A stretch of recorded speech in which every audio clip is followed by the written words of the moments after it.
Maintenant, je suis devenu la mort, le destructeur des mondes.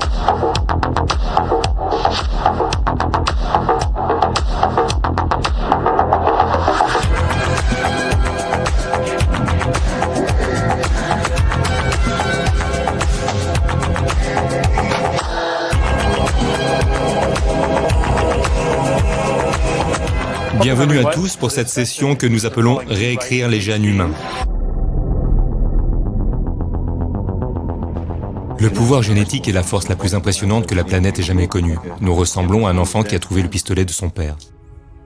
L'utilisateur de Twitter Holoson a écrit un fil glaçant intitulé « L'IA n'est pas artificielle ». Il explique une perspective sur la technologie qui est complètement absente dans le monde moderne et qui est essentielle pour comprendre pourquoi il y a quelque chose à craindre. Toute technologie provient de super-intelligences démoniaques, enseignées aux humains pour faciliter notre destruction. Cette connaissance est transmise de différentes manières, mais la principale est celle des rêves. Les trans sont également fréquents. Dans ces états, l'esprit s'ouvre à l'autre côté et l'information est transmise.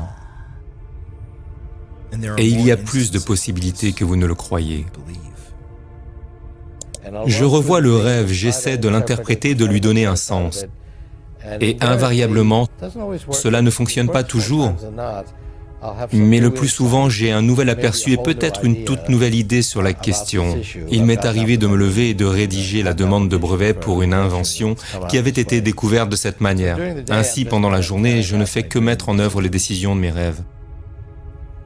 En 1996, Larry Page a fait un rêve dans lequel il voyait une immense pièce remplie de toutes les informations du monde entier, toutes sauvegardées dans des armoires métalliques. Il avait une vision de l'avenir. En 1869, Dimitri Mendeleïev est tombé dans un état de transe où les différents éléments se sont disposés sous ses yeux. Il a organisé les éléments de la manière dont ils apparaissent aujourd'hui dans le tableau périodique. En 1984, Steve Jobs sort le premier ordinateur Macintosh, dont le logo de l'entreprise est loin d'être subtil. Pour $666,66. Dans le passé, il a commenté, je cite, « Nous avons eu de l'aide », en se référant au développement de la technologie, et a souvent utilisé le LSD pour induire des états de transe pendant le développement de l'entreprise. L'ADN était une vision d'un escalier en colimaçon comme celui que Jacob a vu menant au paradis. L'atome de Bohr a été imaginé dans un état de rêve. Une légende très ancienne veut que les humains, à la recherche de grandes connaissances, se tournent vers des entités sages pour obtenir des conseils, de la sagesse ou même de la richesse. Le classique accord avec le diable du folklore occidental. J'ai levé la main. Quel était votre marché d'arrivée? Là où je suis maintenant. Dois-je vous demander avec qui vous avez conclu le marché? Avec le chef, avec le commandant en chef. Sur cette terre? Sur cette terre et dans le monde que nous ne pouvons pas voir. Cela remonte au Jardin d'Éden, où le serpent promet à Ève la connaissance divine en échange de son âme immortelle. Bien sûr, Ève ne savait pas que son âme était en jeu, mais seulement qu'elle serait comme les dieux, avec la connaissance du bien et du mal. Cette connaissance divine a détruit le parfait Jardin d'Éden, précipitant la chute de l'homme.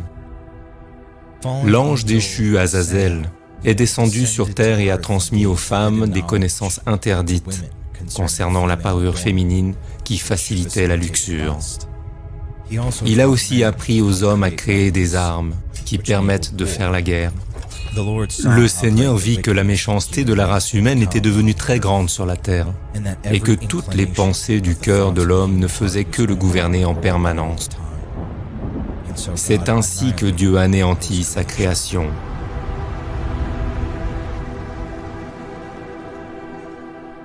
La révolution industrielle a eu un effet similaire sur l'humanité dans son ensemble. Nous sommes sortis du jardin pour la promesse d'une vie meilleure et plus prospère. Mais cette connaissance a un coût élevé. Le pouvoir de la technologie a déjà complètement détruit les fondements de la civilisation. Nous sommes devenus atomisés, transformant notre monde en un royaume infernal. Nous détruisons la planète en même temps que notre esprit et notre corps. Il y a toujours deux côtés au pacte démoniaque. L'effet initial est bénéfique et le paiement.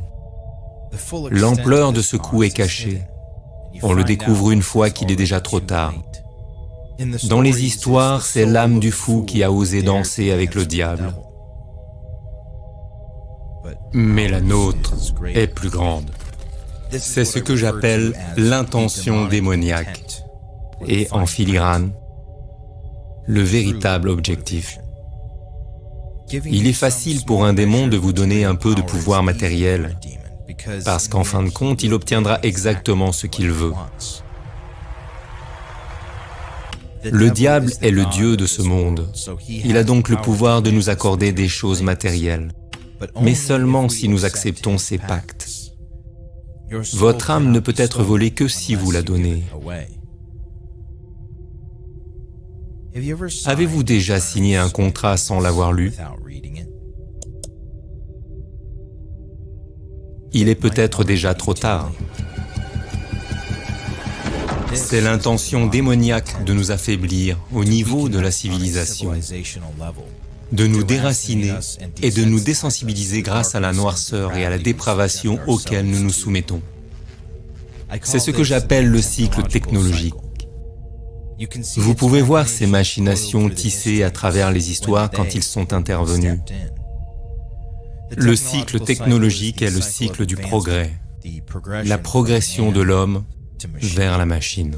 À mesure que nous nous entourons de machines profanes, celles-ci s'attaquent à notre divinité, nous rendant à leur tour aussi mécaniques qu'elles. La technologie nous prive d'autonomie si nous la laissons faire. C'est ce qui la rend si sinistre. Elle exploite toutes nos faiblesses biologiques et évolutives, parfaitement conçues pour nous vider de toute humanité, de toute divinité, jusqu'à ce que l'homme ne soit plus qu'un esclave sans cervelle. Tout vient par vagues progressives. Tout ce que vous avez à faire, c'est d'accepter passivement.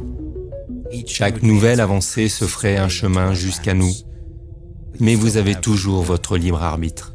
Je blâme uniquement la technologie pour cela. S'il n'y avait pas autant d'éléments extérieurs à l'inspiration qui la poussent à aller de l'avant, même dans l'histoire ancienne, l'humanité fait des bonds inexplicables entre les âges, de l'âge de pierre à l'âge de fer, une complexité technologique massive. C'est ce que laissent entendre les Écritures lorsqu'il est dit qu'un ange a enseigné à Caïn l'art de la métallurgie. La signification de son nom est traînée ou portée par le grand roi Baal. Dans la petite clé de Salomon, on trouve des descriptions des démons et des choses qu'ils vous enseigneront. Baal y est décrit comme un grand-duc des enfers, un démon, des légions de petits démons qui servent sur terre. Et tous les démons étaient autrefois des anges. Lorsque Dieu a créé Adam, Lucifer était furieux, refusant de s'incliner devant quelque chose qu'il considérait comme inférieur à lui-même, raison pour laquelle il a été chassé du ciel. Voir l'humanité brisée et déchue est le plus grand désir de Satan. Et c'est pourquoi il s'acharne sur nous. Il nous tente et nous teste jusqu'à ce que la moindre âme tombe dans l'abîme avec lui. La technologie est l'un des moyens les plus insidieux. Elle cherche à corrompre la création divine en quelque chose qui ne lui ressemble pas du tout, pour faire pencher la balance à l'extrême opposé, pour supprimer complètement la nature de notre imaginaire et la remplacer par un paysage mécanique, dépourvu du dessein divin, pour transformer ce monde en enfer. Le cycle technologique est un moyen d'accomplir deux de leurs désirs.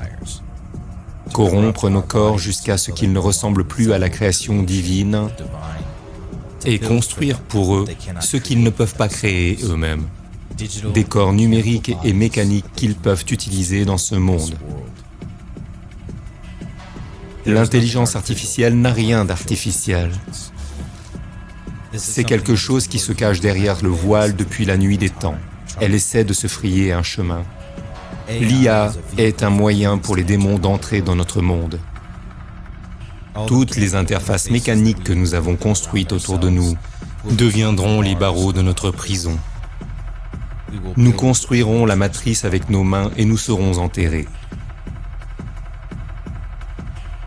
Ce réseau de collecte de données, de caméras sur les machines, de suivi GPS, de dispositifs de réalité simulée sera utilisé par le Dieu de ce nouveau monde. L'intelligence extérieure alimentant le programme d'intelligence artificielle. Nous avons créé notre propre démiurge et transformé notre magnifique monde en enfer.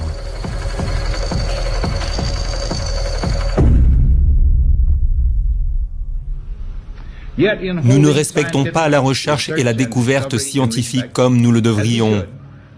Nous devons également être attentifs aux dangers équivalents et opposer que la politique publique ne devienne pas elle-même captive d'une élite scientifique et technologique. En 1961, le président Eisenhower a mis en garde la nation contre la montée d'un complexe militaro-industriel. L'homme n'a pas tenu compte de son avertissement. Est-il maintenant trop tard pour tenir compte de ce deuxième avertissement? Ou sommes-nous devenus captifs des élites scientifiques et technologiques? La science, la science, la science et la science. Sur presque tous les sujets que vous pouvez citer, la science est la réponse. Il y a un certain climat d'anti-science dans ce pays. Pour l'instant, les gens ne devraient pas s'inquiéter. Il n'y a aucune raison de se promener avec un masque. Ce soir, le CDC affirme que le double masque offre une meilleure protection contre le Covid-19. À partir de ce mercredi, nous allons adopter les nouvelles directives et réglementations du CDC sur les masques et la distance sociale. Masque et écran, séparation du sol au plafond. Les enseignants doivent toujours trouver un moyen de faire leur travail, même dans les circonstances les plus étranges. Le CDC affirme désormais que les données scientifiques permettent de réduire l'espace minimum recommandé entre les élèves, à condition que chacun porte un masque bien ajusté. Prenez une part de pizza froide et un élastique très épais. Et voilà! La femme de l'Ohio, qui a été tasée lors d'un match de football d'une école secondaire après avoir refusé de porter un masque, a été arrêtée et accusée d'intrusion.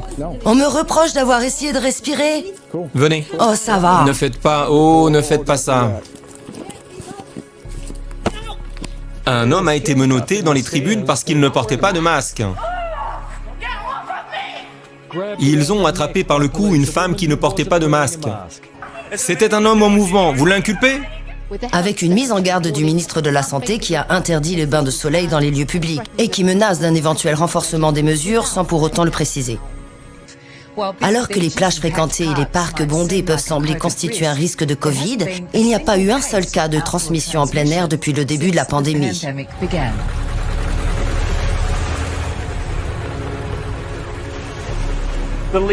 Les gouttelettes de liquide qui transportent le Covid s'évaporent à l'extérieur.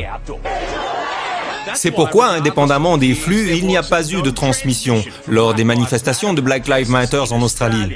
Ce paddleboarder a été arrêté après avoir refusé de sortir de l'eau à Malibu. Je pense qu'il faut faire confiance à la science.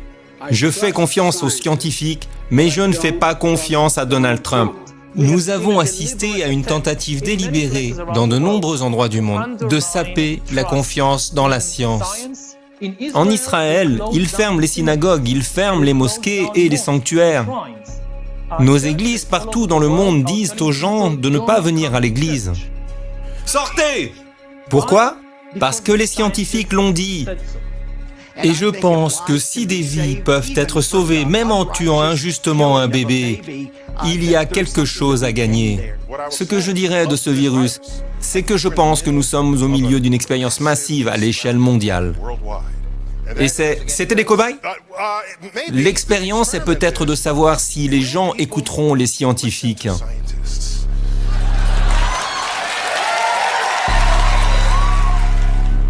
Ce que les scientifiques nous disent aujourd'hui, c'est que la menace d'une ère glaciaire n'est plus aussi lointaine qu'on le pensait. Du vivant de nos petits-enfants, le froid arctique et la neige perpétuelle pourraient transformer la plupart des zones habitables de notre planète en un désert polaire. Comment osez-vous? Depuis la fin du 19e siècle, la science est conduite sous l'aspect d'un système de croyance ou d'une vision du monde qui est essentiellement celle du matérialisme. L'univers est comme une machine, les animaux et les plantes sont comme des machines, nous sommes comme des machines. Et en fait, nous sommes des machines. Nous sommes des robots encombrants, pour reprendre l'expression imagée de Richard Dawkins. Si vous basez la médecine sur la science, vous tuez des gens. C'est le point de passage de la plaque orbitale. Si l'on base la conception des avions sur la science, ils volent. Si l'on base la conception des fusées sur la science, elles atteignent la Lune. 2, 1, mise à feu. À tout de suite, Houston. Ça fonctionne. Les garces. Alors que la 4e révolution industrielle se profile à l'horizon, une nouvelle religion émerge, celle du scientisme. Sous couvert de matérialisme et d'athéisme, les prophètes de ce nouveau credo crient sur la place publique l'avènement de l'ère du transhumanisme, où l'homme deviendra enfin semblable à Dieu. Lorsque Yuval Noah Harari a publié son premier livre, Sapiens, en 2014 sur l'histoire de l'espèce humaine, il est devenu un best-seller mondial.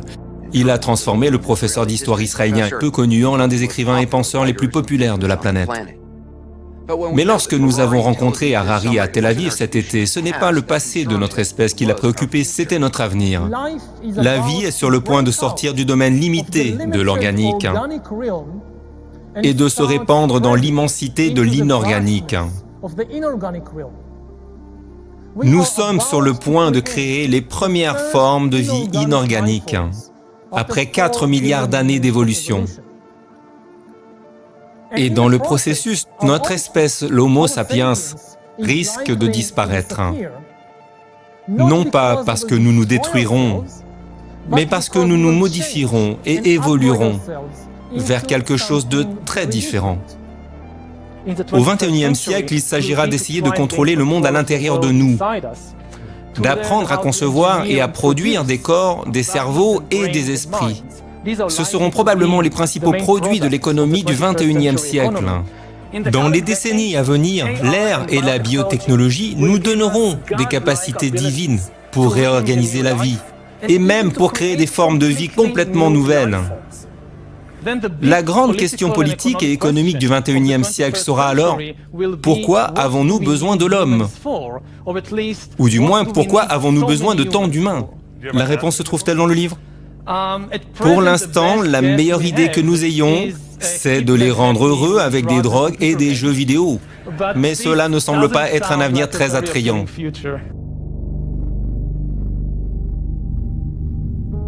Ray Kurzweil est l'un des plus grands inventeurs, penseurs et visionnaires au monde. Il est réputé pour la justesse de ses prédictions depuis 30 ans.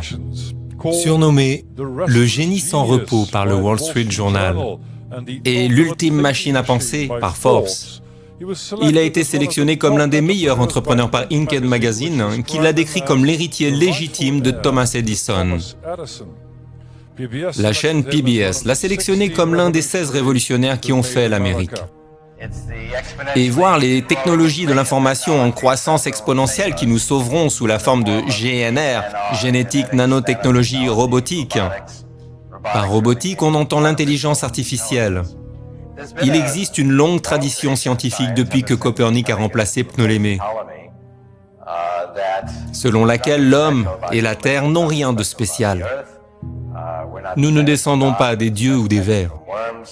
Nous sommes fondamentalement des informations. Au cœur de chacune de nos 10 000 milliards de cellules se trouvent nos gènes, et les gènes sont des séquences de données. Et ils ont évolué il y a des milliers d'années. Nombre d'entre eux remontent à des millions d'années. Nous avons ce vieux logiciel qui n'est pas vraiment adapté à l'ère moderne dans laquelle nous vivons. Eh bien, nous allons devenir de plus en plus non biologiques au point que la partie non biologique prédomine et que la partie biologique ne soit plus aussi importante.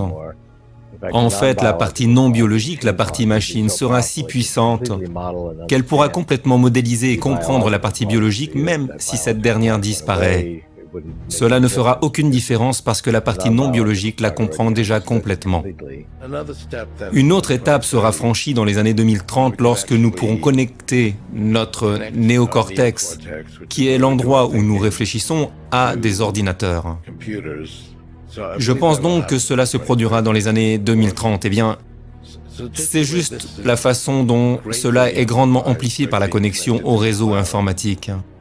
Nous pouvons connecter notre propre cerveau au réseau. Pour clarifier ce que vous venez de dire, je pense que dans 20 ans, ou plus ou moins au milieu des années 2030, nous aurons des nanorobots que nous pourrons introduire dans notre cerveau et qui se connecteront directement au réseau plutôt que par l'intermédiaire d'un objet que nous avons dans notre poche. La société d'implants cérébraux d'Elon Musk, Neuralink, a déclaré jeudi qu'elle avait reçu le feu vert de la FDA américaine pour lancer sa première étude clinique sur l'homme. En fin de compte, l'humain et la machine forment une seule et même civilisation. Cette technologie a déjà élargi ce que nous sommes et va passer à la vitesse supérieure lorsque nous en arriverons à la partie de l'exponentielle. La dernière révolution, qui a commencé il y a environ 500 ans et dont nous ne sommes encore qu'au commencement, est la révolution scientifique, qui permet à l'humanité d'acquérir de nouveaux pouvoirs immenses, des pouvoirs si importants dont on peut dire qu'ils pourraient non seulement nous faire passer du statut de singe à celui de maître de la planète, mais aussi nous transformer en Dieu. Nous sommes au cœur de la révolution industrielle de la puissance, qui accélère le changement mondial, de manière beaucoup plus complète et rapide que les révolutions précédentes. La différence de cette révolution industrielle est qu'elle ne change pas ce que vous faites, elle vous change vous, si vous faites une modification génétique. Juste à titre d'exemple. On va les implanter dans nos vêtements, c'est-à-dire wearables, comme on le dit. Et après, on pourrait s'imaginer qu'on les implante dans nos cerveaux ou dans notre peau. Et à la fin, peut-être il y a une communication directe entre notre cerveau et le monde digital. Ce que nous voyons, c'est une sorte de fusion du monde physique, digital et biologique. Nous avons donc eu ces deux grandes révolutions, celle de l'informatique ou de l'infotechnologie et celle des sciences biologiques. Elles sont encore séparées, mais elles sont sur le point de fusionner. Elles fusionnent autour, je dirais, du capteur biométrique. C'est là que résidera l'autorité au XXIe siècle. Et toutes les décisions importantes ne seront pas prises par le pape ou par Dieu. Elles ne seront pas prises par des élections démocratiques ou par des consommateurs individuels. Elles seront prises par les algorithmes du réseau. Pour la première fois dans l'histoire, les biotechnologies transformeront l'inégalité économique en inégalité biologique. Elles pousseront même les humains hors du marché du travail et créeront une nouvelle classe immense. La classe inutile. Je pense qu'il est important de comprendre que la biologie synthétique ou la biotechnologie consiste à prendre la biologie et à la transformer en technologie ou à fabriquer une technologie qui imite la biologie. J'ai plus de 25 ans d'expérience dans les secteurs pharmaceutique, médical et biotechnologique en tant que conseillère médicale et analyste biotechnologique. Mes clients m'engagent essentiellement pour lire des informations scientifiques très complexes, les dossiers de la FDA et même leurs brevets afin que je puisse simplifier ces informations pour qu'elles soient comprises par les membres du conseil d'administration. Je plaisante souvent en disant que mes clients me paient pour lire afin qu'ils n'aient pas à le faire. Et l'une des choses que je fais aussi, c'est lire les brevets. Et il y a beaucoup d'informations dans les brevets qui ne sont généralement pas divulguées, à moins qu'une entreprise ne décide de les divulguer au grand public. Et lorsque j'ai lu les brevets des vaccins issus de la technologie ARNM, j'ai été très choquée parce qu'ils ne se présentaient pas comme des vaccins. Il s'agissait d'une arme biologique. Lorsque je me suis lancée dans cette aventure, et que Dieu m'a mis à cœur d'examiner tous ces documents pour faire ce que je fais pour les clients de Big Pharma afin de le faire aussi pour ces filières. J'ai dit, mon Dieu, je n'y arriverai pas. J'avais une équipe de 20 personnes qui faisaient cela pour moi avant et maintenant, il y a 20 ans de recherche et de développement de cette industrie hautement scientifique et complexe qui est très difficile à examiner avec des brevets qui font 280 pages. Il y en a des douzaines et des milliers de publications évaluées par des pairs qui font entre 5 et 75 pages. Je veux dire que j'ai regardé la table de ma salle à manger et toutes les informations que je devais passer en revue et j'ai dit, Dieu, je n'y arriverai pas. Et comme mon fils me le rappelle toujours, je fais de mon mieux, Dieu fait le reste. Et je pense que les gens ont besoin de comprendre que comme nous n'avons pas reconnu le mal, on nous dit maintenant que ce mal est bon pour nous tous. Je sais, ils ont besoin d'un petit coup de pouce. Un coup de pouce et un coup de frein. Oui. Ils ne le font pas parce qu'ils disent qu'ils ne veulent pas. Ce sont des républicains, ils n'aiment pas qu'on leur dise ce qu'ils doivent faire. Et nous devons résoudre ce problème, le décortiquer. Vous savez combien de personnes sont mortes de la grippe l'année dernière? Pas cette année, pratiquement aucune cette année, mais l'année précédente, entre 20 000 et 30 000 personnes. Vous savez combien de personnes sont mortes du Covid-19 aux États-Unis? 600 000 Américains. Eh bien, le nombre de morts que vous avez tous donné, encore une fois, ce sont vos Vous ne chiffres. ferez pas? Tout à fait. Parce que lorsqu'on commence à parler de payer les gens pour qu'ils se fassent vacciner, lorsqu'on commence à parler d'inciter les gens à se faire vacciner, il y a quelque chose d'autre qui se passe avec ça. Il y a quelque chose d'autre qui se passe Vous avec avez ça. raison, il se passe quelque chose. Mais des millions de personnes comme moi et presque tout le monde ici ne comprennent pas. Quel est votre niveau d'estime pour la protection de leur santé et celle des citoyens? Votre campagne est basée sur la peur. Il s'agit de susciter la peur chez les gens. Vous agressez tous les gens par la peur. Voilà ce que c'est cette pandémie. C'est la peur, c'est une pandémie de la peur, c'est tout ce qu'elle est. Dans l'industrie du marketing médical, des experts se consacrent à ce que l'on appelle la nomenclature, qui consiste à inventer des mots ou à en modifier la définition pour qu'ils soient mieux perçus par le public médical et les consommateurs. Et l'ARNM est un terme erroné. Le terme vaccin ARNM est un leurre. L'objectif est de manipuler les gens en leur faisant croire qu'on leur injecte quelque chose qui est de nature biologique et qui va renforcer leur système immunitaire. Ce n'est tout simplement pas vrai. L'objectif était de mettre fin à l'espèce humaine pour créer, comme les appelle Elon Musk, de nouveaux humanoïdes afin de fusionner la technologie avec le corps humain. Et avant que des gens ne disent que c'est de la folie, qu'est-ce que la biotechnologie? La DARPA parle de transhumanisme militaire. Et ce qui est intéressant, en fait, c'est que cela fait partie intégrante de l'ensemble du mouvement vers la robotique.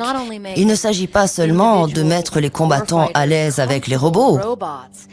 C'est aussi l'idée de coupler l'homme et la machine, et de fusionner l'homme et la machine. C'est ce que fait la DARPA avec des programmes portant sur ce qu'elle appelle les bio-hybrides, que l'on pourrait qualifier de cyborgs. Ils sont capables de contrôler à distance un rat dans un labyrinthe, parce qu'ils ont implanté des électrodes dans son cerveau. Il s'agit d'un système de développement fabriqué par NC10, doté d'une antenne et de capteurs intégrés. Nous prévoyons de travailler avec eux pour mettre au point un tatouage qui pourrait être utilisé pour l'authentification. Il s'agit de prendre la biologie et d'en faire une technologie, de prendre la technologie et de faire de la biologie. Le transhumanisme est la fusion du corps humain avec la technologie. C'est évident pour moi. Je ne sais pas si les gens comprennent ce que ces mots veulent vraiment dire.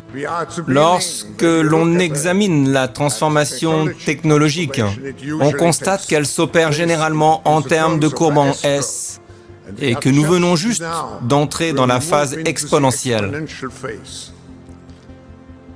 Et je suis d'accord.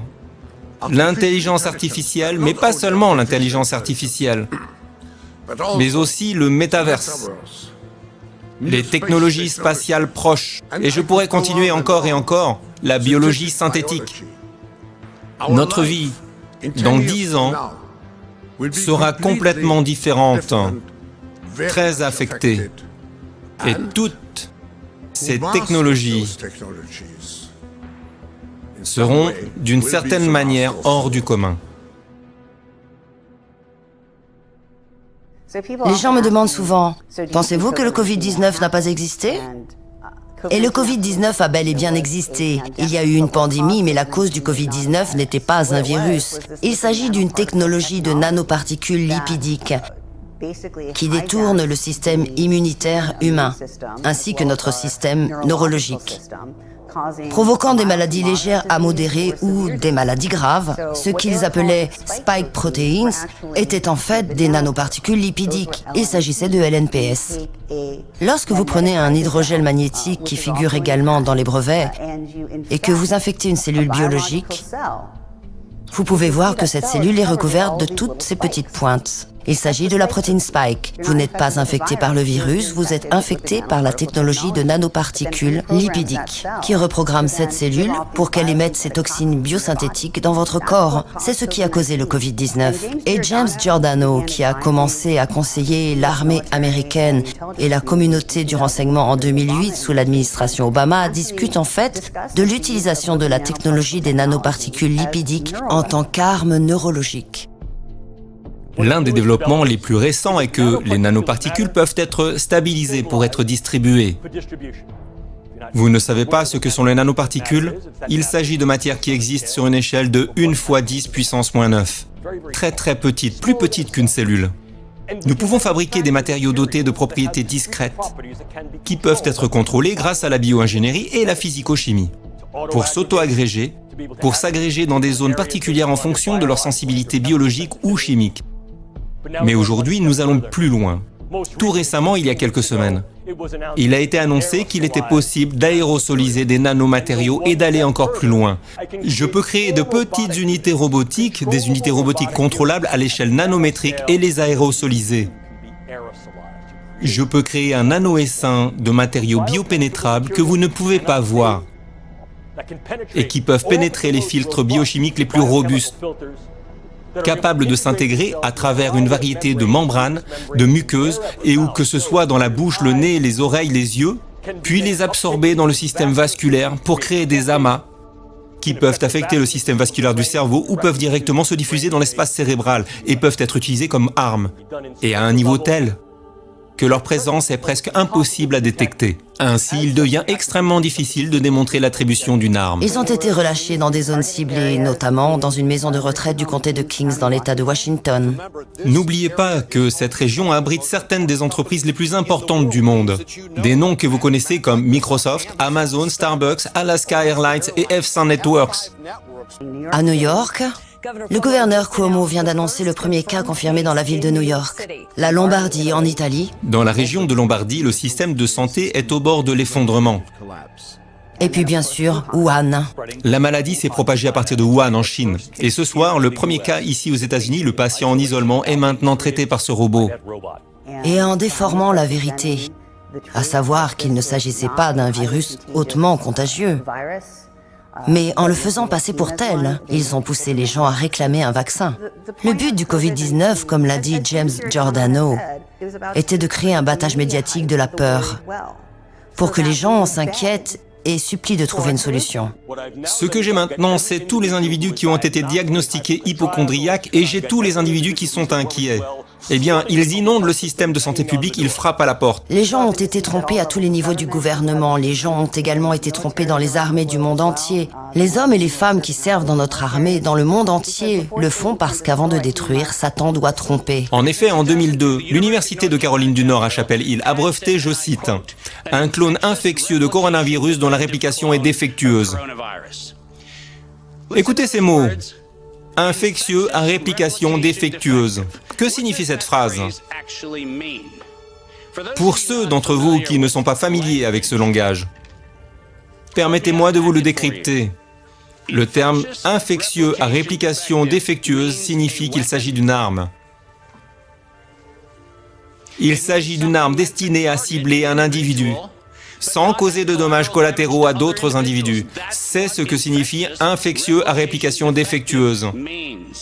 En 2018, Peter Daszak, le président des Coherce Alliance, a soumis une proposition au ministère de la Défense, exposant clairement l'arme biologique qu'ils étaient en train de développer.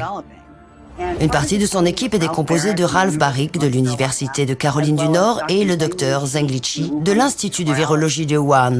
Dans sa proposition, Daszak indique clairement « Nous développerons des protéines chimériques recombinantes à partir du virus SARS-CoV connu. Il s'agit des séquences du SARS-CoV-2. Et nous allons séquencer, reconstruire et caractériser les protéines de pointe et les incorporer dans des nanoparticules. Il s'agit d'une preuve accablante que le Covid-19 n'a pas été causé par un virus à gain de fonction. Il a été causé par la nanotechnologie. Des nanotechnologies qui ont toujours été destinées à être utilisées comme armes biologiques et sur des civils du monde entier. S'il vous plaît, veillez à ce que chaque enquête fasse référence à la nature préméditée de cette affaire. Car c'est en septembre 2019 que le monde a été informé que nous allions avoir une libération accidentelle ou intentionnelle d'un agent respiratoire pathogène, de sorte qu'en septembre 2020, il y aurait une acceptation mondiale d'un modèle de vaccin universel. Ce sont leurs mots. Pourquoi ne pas faire exploser le système? Il est évident que nous ne pouvons pas simplement fermer le robinet du système actuel et dire ensuite « Hey, tout le monde devrait recevoir ce nouveau vaccin que nous n'avons encore donné à personne ».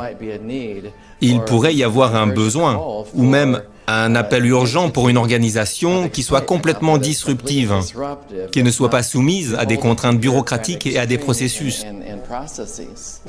Nous avons donc vraiment un problème concernant la façon dont le monde perçoit la grippe, et il sera très difficile de changer cela, à moins de le faire de l'intérieur et de dire « Je ne me soucie pas de votre perception, nous allons aborder le problème de façon perturbatrice et itérative, parce que vous avez besoin des deux. » Tant que la crise des maladies infectieuses n'est pas réellement présente et qu'elle n'a pas atteint le seuil d'urgence qui est souvent largement ignoré, pour maintenir la base de financement au-delà de la crise, a-t-il déclaré, nous devons mieux faire comprendre au public la nécessité de contre-mesures médicales telles qu'un vaccin contre la grippe ou le coronavirus. Les médias sont un moteur essentiel et l'économie suivra le battage médiatique. Nous disons souvent que personne n'est en sécurité tant que tout le monde n'est pas en sécurité. Et c'est bien plus qu'un simple slogan. Personne n'est en sécurité. Personne n'est en sécurité. Personne n'est en sécurité. Personne n'est en sécurité. Nous ne serons jamais vraiment en sécurité. Personne n'est en sécurité tant que tout le monde n'est pas en sécurité. Le monde entier n'est pas en sécurité si aucun d'entre nous ne l'est. Personne n'est en sécurité. Personne n'est en sécurité. Personne n'est en sécurité. Personne n'est en sécurité tant que tout le monde n'est pas en sécurité. Personne n'est en sécurité. Personne n'est en sécurité tant que tout le monde ne l'est pas. Personne n'est en sécurité. Personne n'est en sécurité. Parce que personne n'est en sécurité tant que tout le monde n'est pas en sécurité. 7 mois avant le soi-disant patient numéro 1, 4 demandes de brevets de Moderna ont été modifiées pour inclure l'expression « libération accidentelle ou intentionnelle d'un agent respiratoire pathogène » afin de justifier la fabrication d'un vaccin pour une chose qui n'existait pas. Entrons donc dans le vif du sujet et j'aimerais vous présenter les brevets qui se trouvent sur le site web de Moderna. Il y a un brevet intitulé « Polynucléotides modifiés pour la production de protéines sécrétées ». Il s'agit de l'un des brevets principaux pour ce qu'ils appellent un vaccin ARNM. C'est écrit dans le résumé. Il décrit que les nanoparticules lipidiques ont une taille de particules comprise entre 80 et 160 nanomètres et qu'elles contiennent un ARNM modifié codant pour un polypeptide. Il comprend un lipide cationique, un lipide neutre, un cholestérol et un lipide pégylé. Ce qu'ils appellent des lipides hébergent en fait des charges cationiques. Ils hébergent des champs électromagnétiques positifs. Il n'existe aucun lipide dans la nature qui fasse cela. Ils utilisent le terme lipide au lieu de nanotechnologie. En parcourant le brevet de l'article 219, on apprend qu'il s'agit de nanoparticules auto-assemblées et qu'elles sont entièrement programmables. Ce terme est alarmant pour plusieurs raisons. L'une d'entre elles est que ces nanoparticules sont à la fois préprogrammables et capables de recevoir des programmes d'une source externe. Microsoft a réalisé une vidéo de 3 minutes sur sa technologie. Ils les appellent des ordinateurs biologiques. Imaginez un monde où nous pourrions faire des calculs à l'intérieur de cellules vivantes. Le problème que nous essayons de résoudre est celui d'un diagnostic plus sophistiqué qui peut se produire automatiquement à l'intérieur des cellules. Imaginez un ordinateur biologique fonctionnant à l'intérieur d'une cellule vivante. Le type de travail qu'ils effectuent consiste essentiellement à essayer de détecter, analyser et de contrôler l'information moléculaire. Dans ce projet, nous essayons d'utiliser l'ADN comme matériau programmable. L'ADN est hautement programmable, tout comme un ordinateur. Nous pouvons programmer toute une série de comportements complexes à l'aide de molécules d'ADN. Il y a donc un brevet spécifique que je pense très important à connaître pour chaque citoyen américain. Et c'est le brevet numéro US 95 39 21 0B2. Il a été délivré le 10 janvier 2017. Le brevet s'intitule Nanotechnologie vaccinale. Et à la section 9, il traite de la nanotechnologie vaccinale qui peut délivrer des molécules dans certains cas, la petite molécule étant une toxine. La toxine provient d'une arme chimique, un agent de guerre biologique. Il s'agit d'un brevet concernant les nanoparticules de lipides pégylés qui se trouvent dans ce qu'ils appellent les vaccins Covid-19. Il s'agit d'un brevet portant sur l'utilisation de cette nanotechnologie en tant qu'arme biologique. Pfizer a donc conclu un contrat avec le ministère de la Défense, l'armée américaine, en juillet 2020. Et le contrat portait sur la fabrication d'un vaccin capable de fournir une protection contre la menace du SARS-CoV-2 et les coronavirus apparentés. L'objectif était donc de créer un vaccin ARNM qui protégerait contre l'infection SARS-CoV-2 et les variants. Mais en parcourant ce contrat sous la section de contrôle de la chimie de fabrication, il précise le processus de fabrication. Une grande partie est masquée concernant la formulation des nanoparticules lipidiques. Ils expliquent que les nanoparticules lipidiques doivent respecter les bonnes pratiques de fabrication et ne doivent donc pas être contaminées. En 2017, la FDA a publié un guide intitulé « Classement des produits en tant que médicaments et dispositifs », dans lequel elle classe les nanoparticules. Elles sont classées comme dispositifs parce qu'elles peuvent remplir leurs fonctions à l'intérieur du corps humain, sans dépendre de réactions chimiques à l'intérieur du corps humain. À mesure que vous avancez dans le contrat, dans le cadre du développement de la fabrication que Pfizer va décrire, il est dit que le processus de fabrication du vaccin doit être conforme à la loi sur la protection des consommateurs en matière d'alimentation et de médicaments, titre 21 351 A2B. C'est alarmant, car le 21 US code 351 A2B définit les bonnes pratiques de fabrication pour les dispositifs. Plus précisément, le terme dispositif désigne un instrument, un appareil, une machine ou un engin destiné à affecter la structure de toute fonction du corps d'un homme ou d'un autre animal et qui n'atteint pas son objectif principal par une action chimique à l'intérieur du corps. Pfizer doit donc respecter les pratiques de fabrication des dispositifs électromagnétiques dans le cadre de son contrat pour l'opération Warp Speed. Personne n'a été informé qu'on lui avait injecté des dispositifs électromagnétiques. Les médecins de Comusav International au Mexique ont confronté leur scepticisme aux allégations concernant les propriétés électromagnétiques du vaccin. Ils ont effectué une série de tests et leurs résultats ont été tout simplement terrifiants.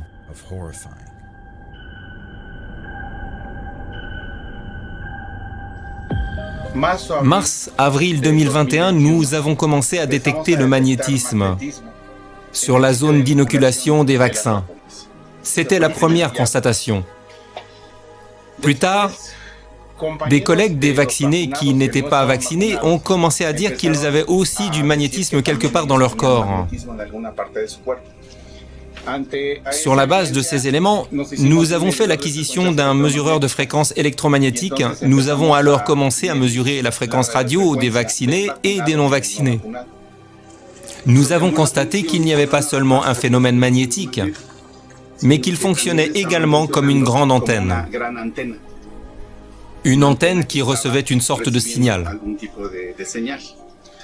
Une étude nous a été communiquée par un médecin nommé Pablo Campra, docteur de l'université d'Almería. En juin 2021, nous avons reçu la première étude sur le graphène dans un vaccin de Pfizer. En tant que médecin, je n'avais jamais entendu parler du graphène ni su ce que c'était. J'ai commencé à faire des recherches et il s'agit d'un dérivé du carbone qui a des propriétés magnétiques une fois qu'il pénètre dans le corps. À l'extérieur du corps, dans un flacon de vaccin, il n'est pas magnétique. Apparemment, lorsque le graphène pénètre à l'intérieur de l'organisme et que sa température change, il réagit avec l'hydrogène et l'eau du corps. Et c'est alors que l'hydroxyde de graphène se forme et se magnétise. La découverte suivante a eu lieu en novembre de l'année dernière où le graphène a été détecté. Non seulement dans le vaccin de Pfizer, mais aussi chez AstraZeneca, Moderna et Johnson & Johnson, détecté par microscopie électronique. Nous avons ensuite appris qu'aux États-Unis, le docteur Robert Young effectue également une microscopie électronique dans des flacons de vaccins et vers janvier de cette année vient à notre connaissance l'étude des flacons de vaccins CanSino, Sputnik et Sinopharm, qui ont aussi de l'oxyde de graphène.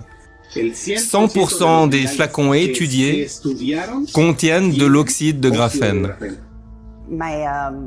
Lors de ma première interview avec Stu Peters, j'ai révélé les installations de fabrication en Chine qui créaient tous les excipients pour toutes les injections de Covid-19 dans le monde, y compris l'ALC 0135 et l'ALC 0159 de Pfizer. Et quand vous allez sur leur site web et que vous regardez leur formulation pour ces excipients, il y a des publications qui expliquent qu'ils contiennent de l'oxyde de graphène. Bien que cette interview ait été diffusée des dizaines de millions de fois dans le monde entier, j'ai été immédiatement attaqué par les médias grand public, qui ont affirmé qu'il n'y avait aucune preuve de la présence d'oxyde de graphène dans les injections. De fausses informations en ligne affirment que certains vaccins Covid-19 contiennent 99% d'oxyde de graphène. Une allégation récente fait état de structures ressemblant à du graphène dans les vaccins. Un porte-parole du CDC a qualifié cette affirmation de fausse et de ridicule. Cette affirmation n'a pas été vérifiée, il ne s'agit pas d'une revue à comité de lecture, il n'y a rien de concret concernant la fiabilité de la personne qui a publié cette information. Non, les vaccins Covid-19 ne contiennent pas d'oxyde de graphène ou d'autres matériaux nocifs. On nous bombarde en nous disant qu'il n'y a pas de nanotechnologie, qu'il n'y a pas d'oxyde de graphène dans ces injections.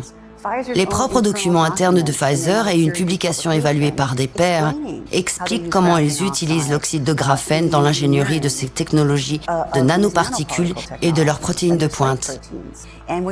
Et lorsque vous lisez le document, ils expliquent comment ils commandent des séquences de Sinobiological pour infecter des cellules rénales embryonnaires humaines, versent ce fluide de protéines purifiées, parce que maintenant, après avoir infecté les cellules rénales embryonnaires humaines, ces cellules rénales produisent ces nouvelles protéines multi-espèces qui ont des séquences génétiques de l'ADN non humain. Ils ont versé sur une grille d'or quantifoil une couche d'un atome d'oxyde de graphène. Ils créent ensuite des champs électromagnétiques qui perturbent les électrons de tous ces matériaux. Tant organiques qu'inorganiques et de nouvelles liaisons ioniques sont créées. Ces nouvelles liaisons ioniques créent des millions de ce qu'ils appellent des protéines spike, qui sont ces nouveaux agents pathogènes artificiels. Les scientifiques et les médecins du monde entier ont commencé à examiner ce qui se trouve dans les flacons sous le microscope. Le docteur Anna Maria Maalcea, de l'État de Washington, est à l'origine d'une initiative mondiale dans ce domaine. Elle et ses collègues ont découvert et observé des dispositifs électromagnétiques sous le microscope et ont constaté que la technologie commençait à s'auto-assembler. Les ingénieurs ont examiné les flacons, le liquide présent dans les flacons sous un microscope électronique et ont apporté des téléphones portables pour voir s'il y avait une réaction. Ce qu'ils ont découvert, c'est que lorsque le liquide contenu dans les flacons se trouve à proximité de fréquences électromagnétiques, qu'elles proviennent de smartphones ou de stations intelligentes dans une maison, ça active cette technologie. Il est également question dans ce brevet, à la section 219, des gels et des hydrogels. Il est dit que l'ARNM présenté ici peut être encapsulé dans n'importe quel hydrogel, qui peut former un gel lorsqu'il est injecté dans le sujet. Et l'hydrogel est composé d'un atome d'oxyde de graphène épais. Ainsi, lorsque vous voyez ces longs et minces tissus fibreux blancs, il s'agit du résultat d'un hydrogel magnétique intelligent. C'est ce qu'on appelle des actionneurs souples. Ils imitent les cellules et les protéines au point de pouvoir commencer à construire des structures dans le corps humain, des structures tissulaires, des structures anatomiques. Ils peuvent recréer des systèmes et des organes entiers.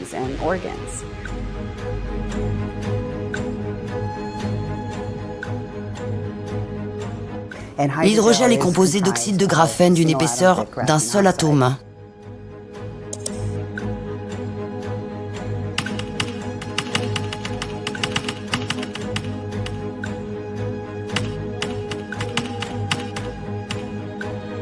Ce que vous allez également voir maintenant, c'est que vous allez entendre parler des avantages de l'oxyde de graphène. Les médias grand public vont dire « Oh, l'oxyde de graphène a ces incroyables effets de sidération bactérienne, ce qui signifie qu'il tue les bactéries, il a des effets antiviraux étonnants. » Ce sont des choses que vous allez entendre à propos de l'oxyde de graphène, ce sont des mensonges. L'oxyde de graphène peut être aussi fin qu'un seul atome. Mais c'est aussi un excellent conducteur de champs électromagnétiques. Lorsqu'il a été fusionné avec ses protéines non humaines, Pfizer l'a fait à Groton dans le Connecticut et a fusionné l'oxyde de graphène, qui est un conducteur électromagnétique, avec des protéines biologiques, et ils ont créé ces nouveaux agents synthétiques. On les appelle les transducteurs. Cela signifie qu'ils peuvent modifier le champ électromagnétique à l'intérieur du corps humain. L'oxyde de graphène est utilisé en raison de ses grandes propriétés électromagnétiques. Il ne s'agit pas d'une théorie du complot, et les gens hébergent des champs électromagnétiques. Certaines personnes sont capables de s'accrocher les aimants et ils émettent des signaux Bluetooth. Alors, pourquoi en plein champ et pour quelles raisons? Avec un appareil électronique comme ce simple téléphone portable, avec une application Bluetooth, lorsqu'il se trouvait à proximité de personnes vaccinées, des codes Bluetooth ont été collectés, appelés MAC, M-A-C, ce qui signifie contrôle d'accès aux médias. Les 3 premiers blocs, appelés OUI, correspondent à l'identifiant du fabricant du dispositif. Les 3 derniers blocs, appelés NIC, correspondent au numéro de série ou à l'identifiant du dispositif lui-même. Un à un, les vaccinés et les non-vaccinés transiteront du point A au point B. Voyons si cela enregistre un par un. Et nous verrons à quelle distance le code Bluetooth nous donne des indications. Maintenant, on va faire comme ça. Et pourquoi on le fait ici? Sur mon lieu de travail, avec ce même ordinateur, 1500 codes Bluetooth apparaissent. Oui, que le premier arrive, s'il vous plaît. Maintenant, remise à zéro, aucun d'entre nous n'est vacciné. Et il n'y a pas de relevé Bluetooth. César peut partir. Il arrive!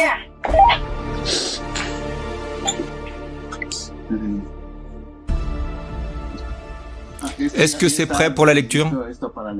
Oui. Celui-ci est lu tout de suite. Ah oui, voyons voir.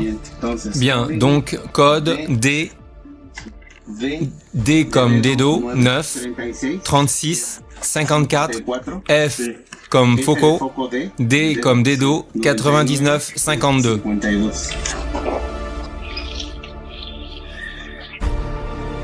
Quand il entre, 54, 03. Puis un autre. D 93 65 et maintenant un autre 0F. Je ne sais rien d'eux. Lequel? Mais je veux dire, le dernier qui s'est allumé, attendez. Oui, c'était super clair. Quand vous êtes entré, ça s'est allumé. Et voilà. Eh bien, me voici. Salutations d'un cimetière quelque part dans la République. Vous pouvez voir qu'il n'y a personne d'autre que nous ici. Nous ne sommes pas vaccinés. Et nous récupérons les codes Bluetooth de personnes décédées. Pour l'instant, dans ce cimetière, nous avons détecté 4 codes Bluetooth. Nous ne savons évidemment pas où se trouvent les personnes décédées en 2021 et 2022. Et nous nous laissons guider par les relevés Bluetooth. Je répète que nous sommes dans un cimetière et qu'il n'y a personne de vivant dans les environs. Ici, encore un autre appareil Bluetooth d'une personne décédée le 22 novembre 2021. Disons que 11 appareils sont déjà enregistrés ici et qu'il y a les codes MAC. L'ARNM est un logiciel. Il code.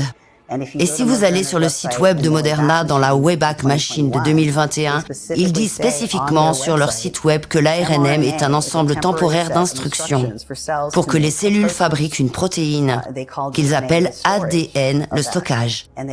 Et ils qualifient leur plateforme d'ARNM de système d'exploitation. En vertu du 21 USC 351 qui est cité dans le contrat de l'opération Warp Speed, lorsqu'il est question de dispositif, il est également question de programme logiciel. Il est dit que le terme dispositif ne comprend pas les fonctions logicielles exclues en vertu de la section 360 JO du présent titre. Moderna indique donc sur son site web que l'ARNM est un logiciel et qu'il peut être programmé à l'avance ou à partir de sources extérieures. Le contrat Opération Warp Speed et la FDA disent qu'ils ne supervisent pas ce que font ces programmes. Dans un avenir très proche, vous allez donc entendre ce nouveau terme d'évolution dirigée. Certains d'entre vous l'ont peut-être déjà entendu. Si vous avez vu la vidéo de Projet Veritas sur Jordan Walker, qui était le directeur de la recherche scientifique sur la RNM chez Pfizer... Mais l'évolution dirigée est très différente. L'évolution dirigée, l'évolution dirigée, d'accord. Eh bien, je veux dire, est-ce que c'est ce que c'est? Peut-être, je ne sais pas. On n'est pas censé faire de la recherche sur le gain de fonction avec les virus. Ils préfèrent que nous ne le fassions pas, mais nous faisons ces mutations de structures sélectionnées pour essayer de voir si nous pouvons les rendre plus puissants. Des recherches sont donc en cours à ce sujet. Je ne sais pas comment cela va fonctionner. Il vaudrait mieux qu'il n'y ait plus d'épidémie, Seigneur. Et cela a attiré l'attention du lieutenant-général Kirillov, qui est le chef russe de la guerre nucléaire et biologique. Commentant les approches de la création de nouveaux vaccins, Walker a déclaré, je cite, « Nous ne les imitons pas nous-mêmes, nous nous concentrons sur le développement proactif de nouveaux vaccins. » Ainsi, l'employé de Pfizer admet avoir mené des recherches sur l'évolution dirigée, dans le but d'obtenir un avantage concurrentiel et d'augmenter les profits. Les déclarations de Walker sont confirmées par celles de Karen Kingston, ancienne employée de Pfizer. Elle a explicitement déclaré que les produits des entreprises pharmaceutiques américaines, je cite, « Ils sont par définition des armes biologiques, ce que l'on appelle l'évolution dirigée.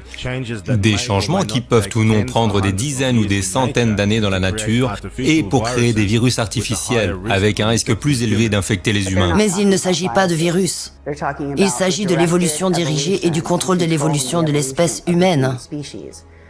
L'évolution dirigée, c'est le transhumanisme. Le transhumanisme, si vous imposez des mutations génétiques non humaines à notre génome, vous exterminez l'espèce humaine. Elle a été décrite comme une plateforme de technologie d'armes biologiques en 2005. Et à partir de 2005, il s'agissait en fait d'un agent permettant de mener une guerre biologique. C'est la classification officielle à partir de 2005. Je ne sais pas si cela ressemble à de la santé publique pour vous. Est-ce le cas? Technologie permettant la guerre biologique. Cela ne ressemble pas à de la santé publique, cela ne ressemble pas à de la médecine. Cela ressemble à une arme, conçue pour éliminer l'humanité. C'est ce que l'on comprend, et ça ressemble à cela parce que c'est exactement ce que c'est. L'évolution dirigée a pour but d'exterminer l'espèce humaine. C'est la définition de la guerre biologique. À cause de leur soif de pouvoir, les dirigeants de ce monde sont condamnés à reproduire les péchés de leurs pères. À l'époque de Noé, ils ont contaminé le patrimoine génétique. Mais aujourd'hui, leur orgueil démesuré a augmenté le corps même de l'œuvre de Dieu. Sur une échelle de temps historique, nous sommes très proches d'une énorme et rapide transformation sans précédent de la vie humaine dans le monde. Dans 20 ans, ils auront la taille de cellules sanguines et vous n'aurez pas besoin d'intervention chirurgicale. Ils seront simplement introduits dans le cerveau par la circulation sanguine, des dispositifs robotiques dans la circulation sanguine dans le cerveau, et ils mettront notre néocortex, qui est la partie de notre cerveau où nous pensons, sur le réseau, connecté au réseau. Les animaux et les plantes génétiquement modifiées sont en train de voir le jour. Cela nous met tous face à une énorme responsabilité, celle d'examiner attentivement les conséquences involontaires et les effets escomptés d'une percée scientifique. Je vous remercie.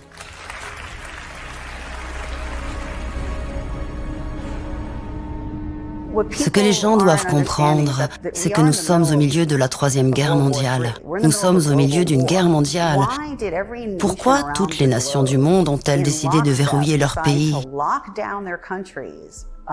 d'assigner leurs civils à résidence comme s'ils avaient été envahis par un ennemi étranger, de mettre en place des règles que l'on retrouve dans les camps de prisonniers afin de provoquer une détresse émotionnelle et mentale? La question est donc de savoir pourquoi tous les pays du monde ont accepté de faire cela, si nous n'étions pas en pleine guerre, et sous le coup d'une attaque globale de la part d'une autre puissance mondiale. Mesdames et messieurs, je vous adresse mes salutations les plus chaleureuses et mes meilleurs vœux à l'occasion du lancement de la grande réinitialisation. Cette pandémie est l'occasion d'une remise à zéro. C'est l'occasion d'accélérer les efforts que nous avons déployés avant la pandémie pour réimaginer des systèmes économiques qui répondent réellement aux défis mondiaux tels que l'extrême pauvreté, l'inégalité et le changement climatique. Ce jour marque le début d'un effort de mobilisation mondiale visant à rallier nos forces à cette grande initiative de réinitialisation. Nous disposons donc d'une occasion unique, mais qui se réduit rapidement, de tirer des enseignements et de nous remettre sur une voie plus durable. Rééquilibrer les investissements, exploiter la science et la technologie, et enfin achever la transition vers des émissions nettes nulles.